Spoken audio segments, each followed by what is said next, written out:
There is a specific kind of pain that does not behave like ordinary pain. Ordinary pain, the pain of a physical injury or of an acute loss, follows a more or less predictable arc. It is most intense at the beginning, and then, given time and basic care, diminishes. Not always linearly, not always quickly, but in a direction that is, over time, unmistakably downward. You get better. The wound closes. The scar forms. Life continues. But there is another kind of pain that does not follow this arc. It is the pain you have carried so long that you cannot clearly remember the time before it. The pain that arrived in circumstances you can usually identify: a betrayal, a loss, a humiliation, a period of being consistently unseen or consistently misunderstood, and that should, by the ordinary logic of time and experience, have diminished by now. And yet it has not. Or rather, it seems to have diminished. And then something happens, something that should not, by any proportionate measure, be as significant as your response to it, and you find yourself back in the center of a pain whose intensity is entirely disproportionate to the triggering event. The colleague's thoughtless comment that leaves you unable to sleep for 3 nights. The canceled plan that produces an anger completely out of scale with the situation. The moment of being overlooked in a meeting that leaves you feeling for a week afterward, as though something fundamental about your worth has been demonstrated rather than simply a social awkwardness briefly experienced. Jung called this the wound complex, and he considered it one of the most clinically significant and most practically important concepts in all of analytical psychology, not simply because it explained why certain people suffered in certain recurring ways, but because it revealed, with unusual precision, exactly where the most important psychological work available to that person was located. The wound you keep returning to is not simply a source of suffering. It is, in Jung's framework, a pointer, a direction, a very specific map of the interior territory that most needs your conscious attention, because it is the territory from which the most significant portion of your psychological energy is continuously being diverted, and because it is the territory in which the most significant integration available to you waits to be accomplished. What makes this insight so practically valuable and so difficult to act on is precisely the counterintuitiveness it requires.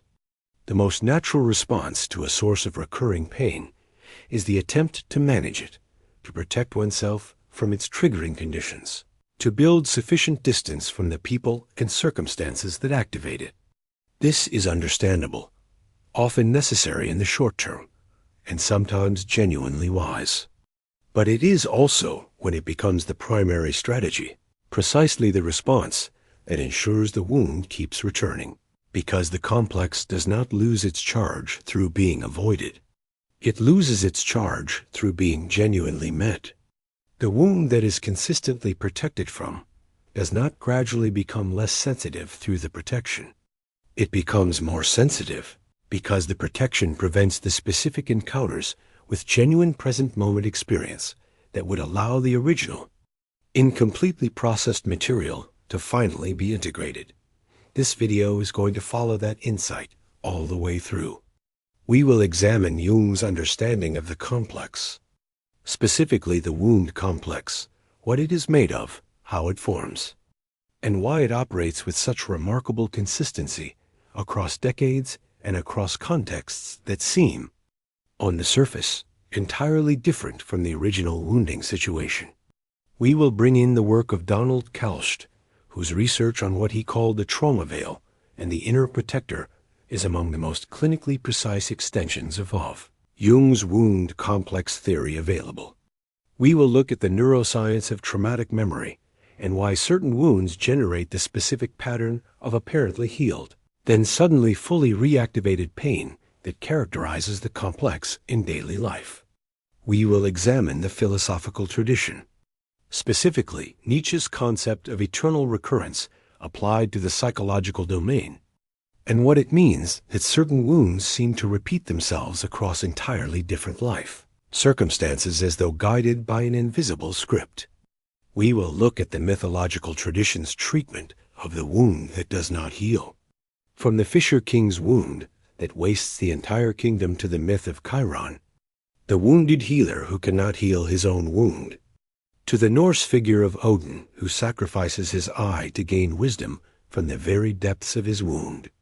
And we will walk through the specific, practically applicable practices that Jung considered most essential for transforming the wound that keeps returning from an unconscious control system into a source of genuine insight, genuine capacity, and genuine freedom. By the end, the specific wound you carry will not have disappeared, but your relationship to it will be different. And in Jung's framework, a changed relationship to a wound is not a small thing. It is, very often, the beginning of the most significant psychological development available to the person doing the changing. Jung's concept of the complex provides the theoretical foundation for understanding why certain wounds return with such consistency. A complex, in Jung's technical sense, is not simply a problem or a difficulty. It is a specific autonomous psychic structure that forms around a particularly charged emotional experience, typically one in which the person's ability to process and integrate the experience was overwhelmed by its intensity. The complex is organized around what Jung called a feeling tone nucleus, a core of intense emotion, usually pain, fear, shame, or rage, around which a cluster of associated memories, beliefs, bodily sensations, and behavioral patterns accumulates over time. The complex operates autonomously, meaning that it can be activated by triggers in the current environment and can then generate responses, perceptions, and behaviors that are organized not around the current reality, but around the emotional logic of the original wounding experience, without the person necessarily being aware that this is what is happening. The wound complex specifically refers to a complex organized around an experience, or a repeated series of experiences, of being genuinely hurt, genuinely violated, or genuinely failed by people or circumstances that the person was dependent on or that the person trusted. Jung's own discovery of the complex came through his word association experiments at the Berg-Holzli Psychiatric Clinic in Zurich in the early 1900s, before his collaboration with Freud and Long, before the theoretical framework of analytical psychology had been fully developed. In these experiments, Jung would read a list of words to subjects and ask them to respond with the first word that came to mind, timing the response interval. He discovered a consistent and reproducible phenomenon, that certain words produced measurably delayed responses, unusual physiological reactions, or responses that seemed to come from somewhere other than the subject's ordinary conscious personality. He recognized that these disturbances in the response pattern marked the presence of emotionally charged material in the unconscious, material that the ordinary conscious ego had no direct access to, but that was nonetheless actively influencing the subject's responses from below the surface of awareness. He called these charged clusters of material complexes, and he recognized immediately that the discovery had implications far beyond the experimental setting, that what the word association test was revealing about the laboratory subject was essentially the same as what the symptom was revealing about the clinical patient. The presence of autonomous psychic structures that operated according to their own logic, generated their own characteristic patterns of response, and could not be simply overridden by conscious intention or rational understanding. When the person's psychological development was not sufficiently advanced to allow for the genuine integration of painful experiences, and when the person's dependency on caregivers for both physical and emotional survival meant that certain forms of painful experience could not be fully responded to, because the full response would have been incompatible with the maintenance of the relationship on which survival depended. A child who is consistently shamed cannot fully process the shame, because doing so would require an anger toward the shaming parent that would threaten the relationship on which the child depends. A child who is consistently overlooked cannot fully process the grief of being unseen, because the full expression of that grief would require a confrontation with the caregivers. Failure that the child's dependency makes psychologically unavailable. And so the experience is stored, incompletely processed, in the complex, where it continues to exist in its original intensity, sealed off from the ordinary processing of time that allows most experiences to gradually lose their charge. This is why the wound that keeps returning does not behave like ordinary pain. It is not subject to the ordinary processing of time because it was never fully processed in the first place. It exists within the complex in something closer to its original intensity. And it is activated not by how much time has passed since the original wounding, but by how closely the current trigger matches the specific pattern of the original wounding situation. This is why a seemingly minor current event can activate a pain of apparently disproportionate intensity. The pain is not proportionate to the current event. It is proportionate to the original wounding, and the current event has simply activated the complex that has been carrying that original pain in its original form. Donald Kalsched's research on what he calls the inner protector system adds important clinical detail to this picture.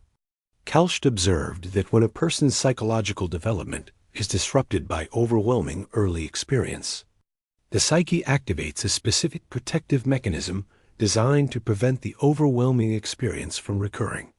This inner protector, which Kalsch describes as a kind of psychological immune system, constructs a set of internal defenses organized specifically around preventing any future encounter with the kind of vulnerability that produced the original overwhelming experience. These defenses are not conscious strategies. They are automatic, pre-reflective responses that activate before the person has the opportunity to consciously evaluate whether the current situation actually represents the same threat as the original wounding. And they are, in their own logic, entirely reasonable. They were built to prevent a specific kind of pain, and they do prevent it, but at the cost of also preventing the specific kind of genuine engagement, genuine vulnerability, and genuine openness to the foe. Other that genuine relationship and genuine growth require the person carrying a wound complex organized around betrayal will find that the inner protector activates a preemptive withdrawal of trust in any relationship that begins to approach the level of intimacy at which betrayal became possible. The person carrying a wound complex organized around being shamed will find that the inner protector activates a vigilant monitoring of others' responses, a specific continuous scan for signs of disapproval, criticism, or dismissal.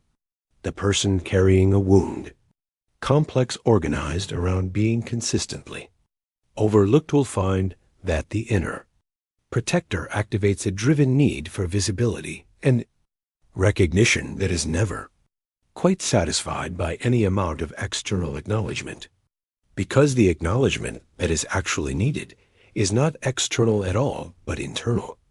The specific act of genuinely acknowledging one's own pain rather than continuously seeking its compensation in the responses of others.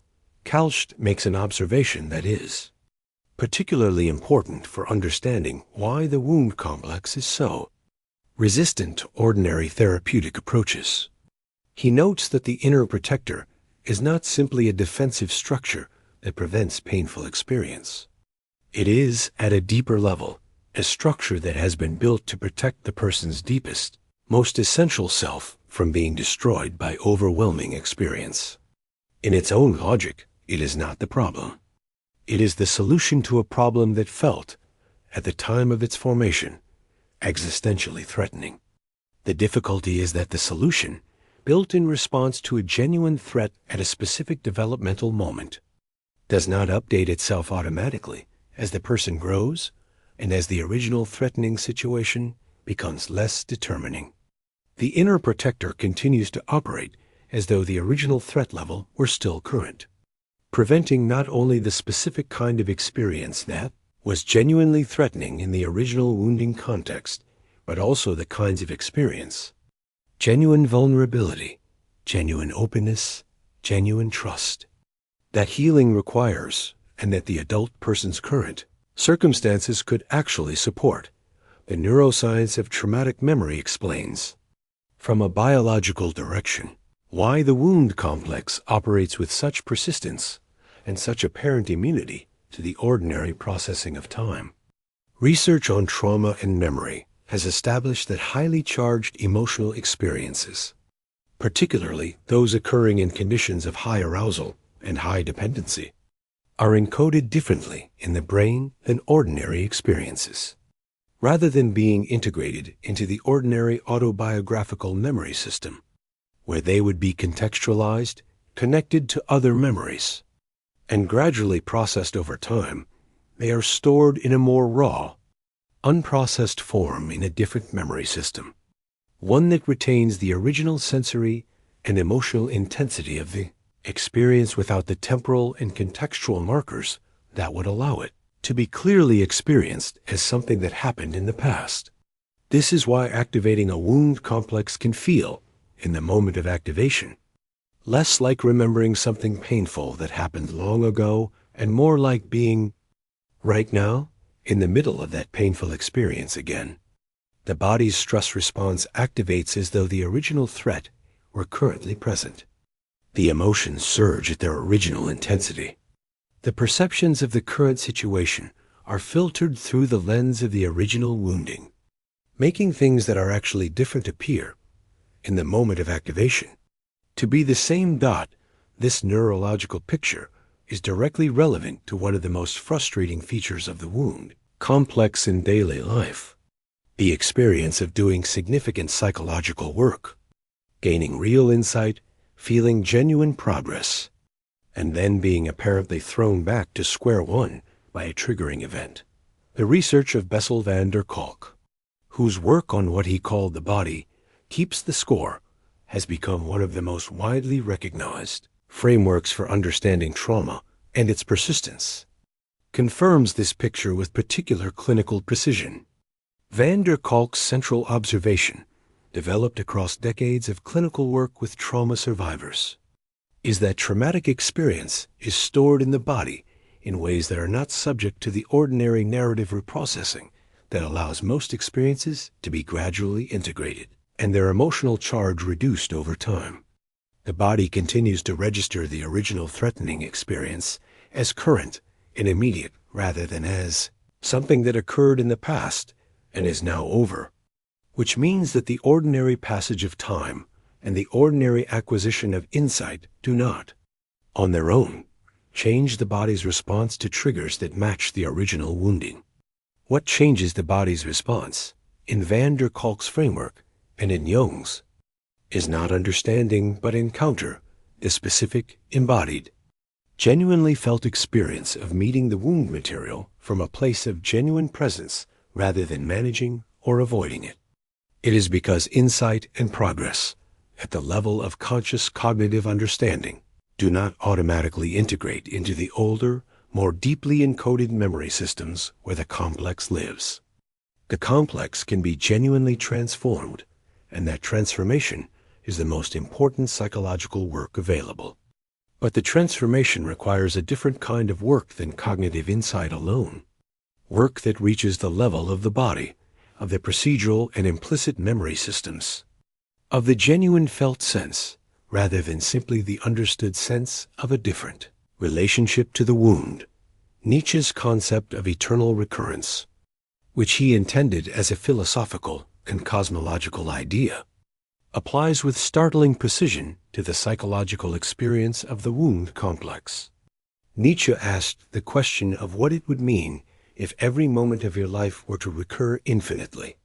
If the wheel of time were to turn forever, repeating the same events in the same order, without any escape or alteration, he offered this not as a statement of belief, but as a test of psychological health, arguing that only the person who could affirm the eternal recurrence of their life without flinching, who could say yes to every moment of it, including its most painful moments, had achieved genuine mastery over their own existence. The person who cannot affirm the recurrence, who is secretly hoping for a different outcome from the same events, is still in flight from something that needs to be faced. In the psychological domain of the wound complex, the eternal recurrence is not metaphorical. It is literal. The wound keeps returning, in slightly different clothes, through slightly different situations, until the encounter with it that was avoided or insufficient the first time is finally, genuinely made. The recurrence is not punishment. It is instruction. The wound comes back because something in it has not yet been fully met. Mythology has encoded the wisdom about the wound that does not heal in some of its most enduring and most psychologically precise images. The Fisher King, whose wound will not close, and whose wasting kingdom can only be healed by the right question asked at the right moment, is one of the most complete mythological images available of the wound complex in its full systemic expression. The Fisher King's wound is not simply personal.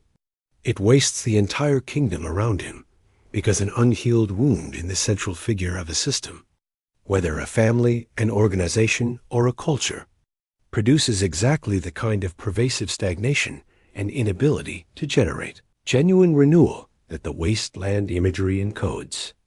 The wound that the king cannot heal, because it is the specific wound of a king, the wound of one whose role makes the usual human routes of genuine vulnerability and genuine help-seeking structurally unavailable, is also precisely the wound that can only be healed through the genuine, unstrategic question of a relative outsider who is moved by genuine compassion rather than tactical intelligence.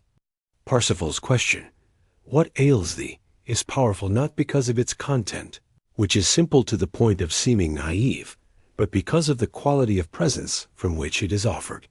It is the question of genuine, undefended attention. And that quality of attention is exactly what the wound complex has been preventing in the person who carries it, both the capacity to offer it to others and the capacity to receive it from themselves. The myth of Chiron offers a different, but equally illuminating angle. Chiron, the centaur, is the great healer and teacher of heroes, the one who trains Achilles and Asclepius and a dozen other figures in the healing arts. He possesses the capacity to heal virtually any wound, and yet he carries a wound of his own that he cannot heal, the wound inflicted by a poisoned arrow that causes continuous pain but does not kill. Chiron is immortal, and his wound is permanent, a permanent unhealing source of pain that coexists in the same figure with extraordinary healing capacity for others. Jung considered this myth one of the most important available images for the psychological truth that the person who has genuinely worked with their own wound, who has developed a conscious, integrated relationship with what has most deeply hurt them, often possesses, precisely because of that wound, an unusual and unusually genuine capacity to assist others in the encounter with their own. The wounded healer is not someone who has been healed and now helps others. The wounded healer is someone who has developed a living, conscious, ongoing relationship with their wound, and who can, from within that relationship, offer to another person the specific quality of understanding that only lived experience of similar pain can generate. Odin's self-sacrifice at the world tree. Yggdrasil offers a third mythological image, perhaps the most demanding of the three. Odin hangs himself from the world tree for 9 days and 9 nights, pierced by his own spear, looking into the depths below, specifically into the well of wisdom guarded by the figure Mimir, whose price for access is one of Odin's eyes.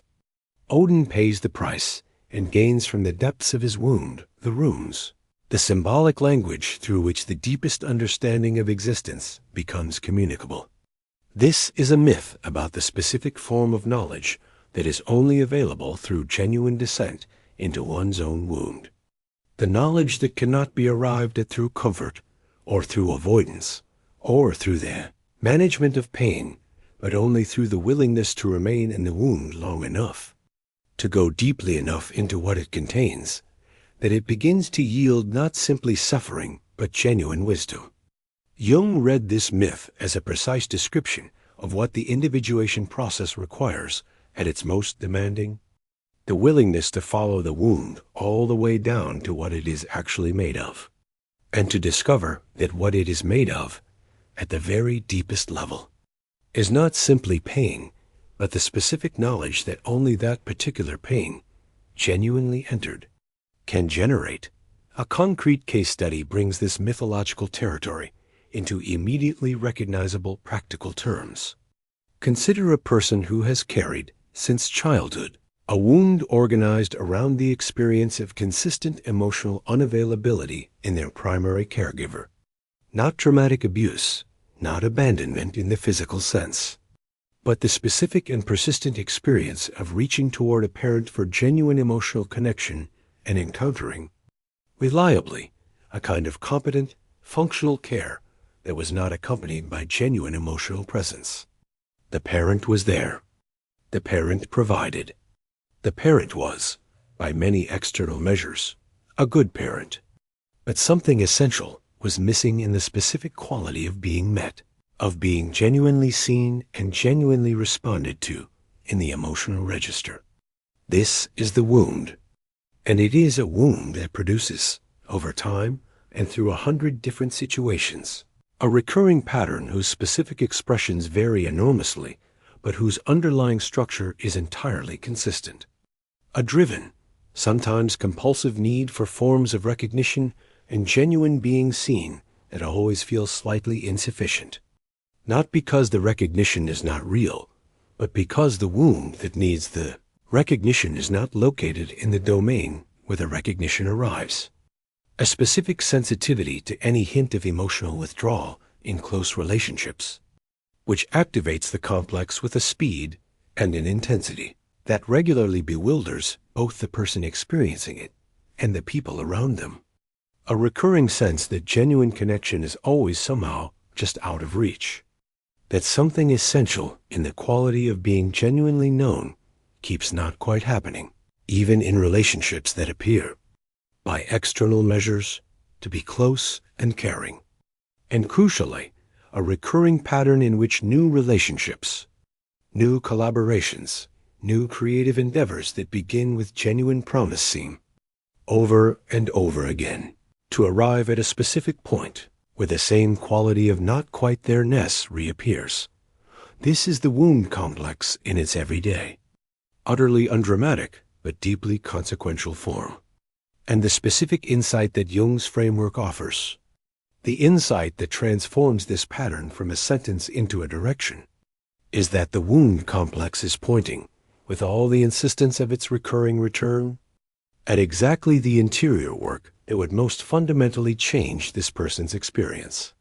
Not the work of finding better external sources of recognition, which is an entirely understandable response, but one that operates at the wrong level, because the wound is not located in the external supply of recognition.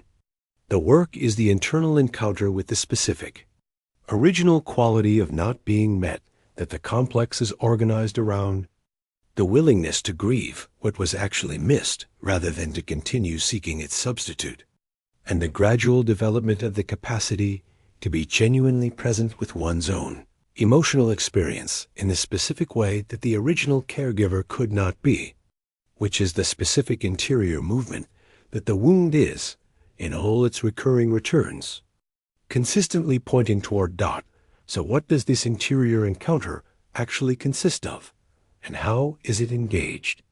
The first and most foundational practice is what Jung called the recognition and naming of the complex, the development of the capacity to notice, in real time, when the complex has been activated, rather than simply being swept into the emotional experience. It generates as though it were simply a response to the current situation.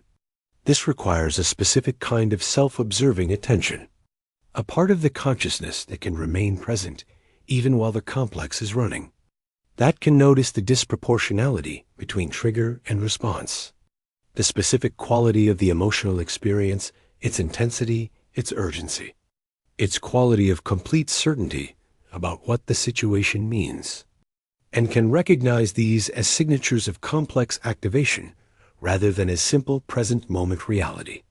This recognition does not immediately reduce the intensity of the activated complex, but it creates a specific space between the activation and the behavioral response. And it is in this space that genuine choice, rather than compulsive reaction, first becomes available. The second practice is active imagination applied specifically to the wound complex.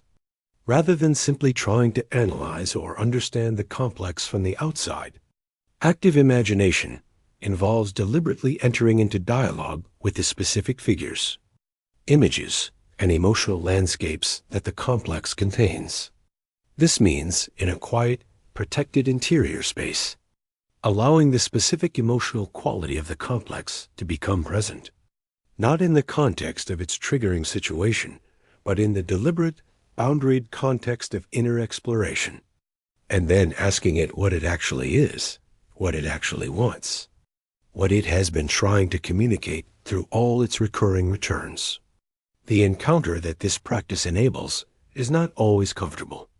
What the wound complex contains is not pleasant material, but it is, almost invariably, more specific, more understandable, and more workable than the vague, overwhelming quality of the activated complex in the moment of its triggering. Active imagination converts the generalized pain of complex activation into the specific nameable, engageable content that the complex has actually been trying to bring to conscious attention. The third practice is body-centered, and it addresses the specific dimension of the wound complex that purely cognitive or insight-oriented approaches cannot reach. The dimension encoded in the body's procedural and implicit memory rather than in verbal, narrative memory. The wound complex almost always has specific physical signatures, specific patterns of muscular tension, specific qualities of breath, specific sensations in the chest, throat, or belly that arrive with the activation and that are, in their own way, as informative about the complex's specific content as anything that can be verbally articulated about it.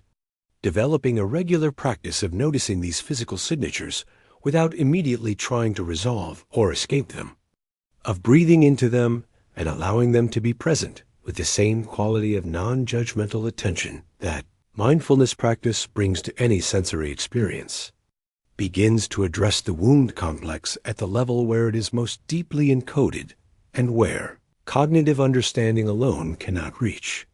The fourth practice is what might be called the grief work of the complex, the specific, often avoided interior movement of genuinely mourning what the wound actually represents as a loss.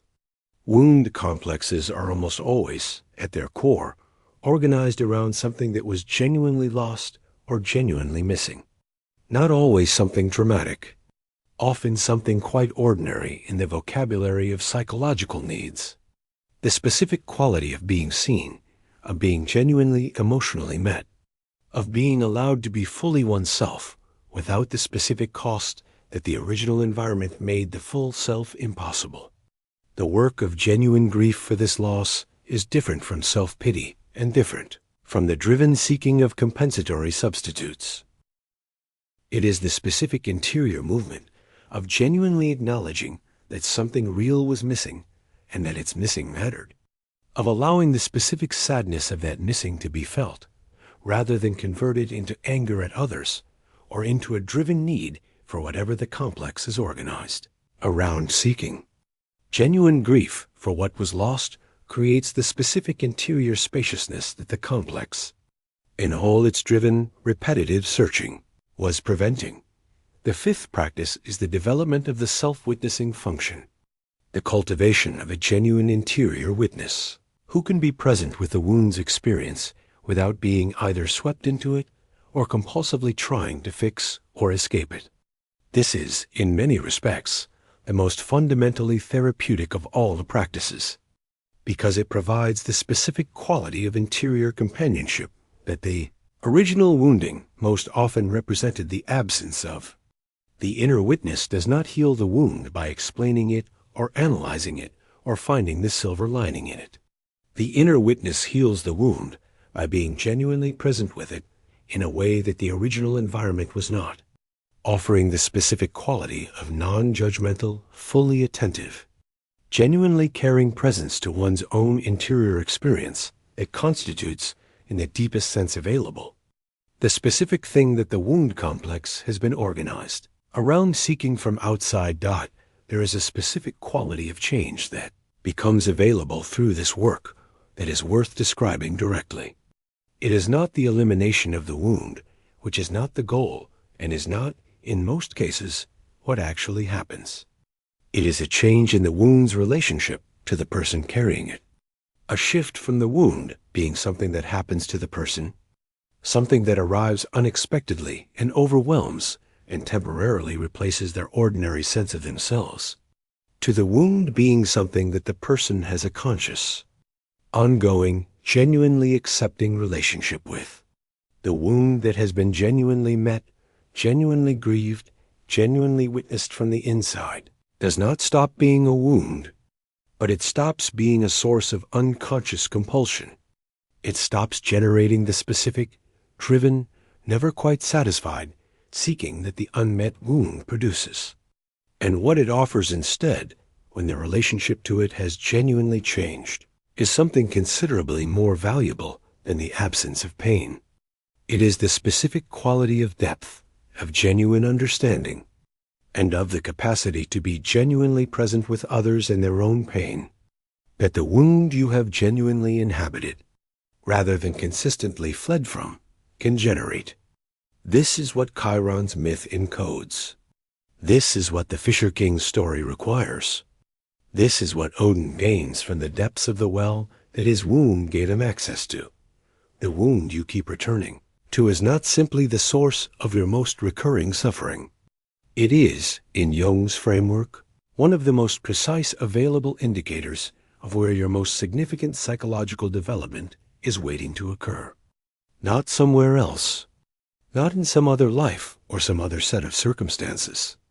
Exactly here, in the specific pain you keep finding yourself back in the center of, in the specific pattern that keeps recurring across entirely different situations, in the specific quality of hurt that is so familiar and so persistent that you have begun to suspect it will simply always be there. It is there, and it will keep returning because something in it has not yet been fully met.